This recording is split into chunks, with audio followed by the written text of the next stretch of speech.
बच्चों, आज जो हम लोग बापू की पाती में पाठ पढ़ेंगे उसका नाम है श्रव से श्रवण। श्रव से श्रवण। गांधी जी एक बार किताब पढ़ रहे थे तो उसमें एक पाठ का नाम था श्रवण।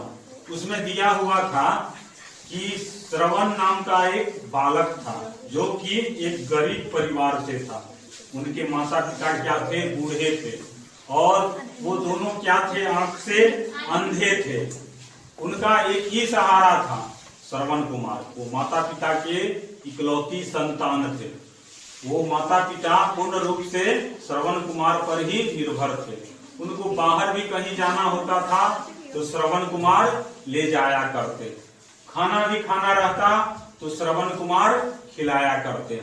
मतलब हर चीजों के लिए वो माता पिता अपनी संतान पर निर्भर थे।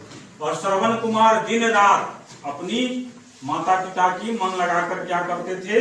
सेवा किया करते थे।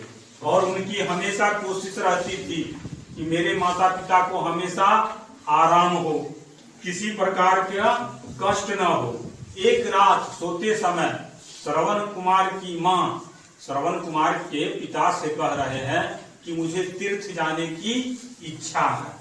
तो इस पर श्रवण कुमार के पिता कहते हैं कि यह संभव नहीं है, क्योंकि हम क्या है? गरीब है। हमारे पास आने जाने के लिए कोई साधन नहीं है। इस समय कभी भी ये कार्य संभव नहीं है। यह बात सुनकर श्रवण कुमार की माता को लगा कि यह भी भगवान की इच्छा है कि हम लोग तीर्थ न करें।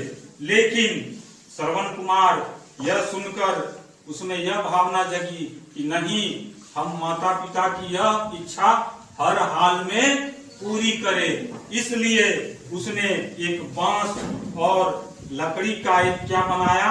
कांवड़ बनाया। और उसमें क्या किया? दो टोकरी को लगा दिया और वो दोनों टोकरी में एक तरफ माता को और एक तरफ पिता को। तो श्रवण कुमार क्या है? माता पिता को तीर्थ कराने के लिए निकल पड़ा। इस कहानी का ही इतना प्रभाव गांधी जी पर पड़ा कि वो क्या करने लगे? दिन रात वो भी क्या करने लगे?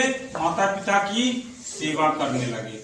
एक बार उनके पिताजी का तबीयत खराब हो गया तो वो भी क्या करने लगे? जी जान से सेवा करने लगे। और सेवा करते करते उनमें मानव सेवा की क्या हुई? भावना आ गई। आगे चलकर वो हर धर्म जाति के लोगों की क्या करने लगे? पूर्ण रूप से सेवा करने लगे। वो किसी प्रकार का भेदभाव नहीं किया करते। इसी से क्या हुआ? गांधी जी में मानव सेवा की भावना पूर्ण रूप से आ गई। किस कहानी को पढ़कर? श्रवण कुमार की कहानी को पढ़कर। ये पाठ में यही बताया गया है। पाठ का नाम है श्रव से श्रवण।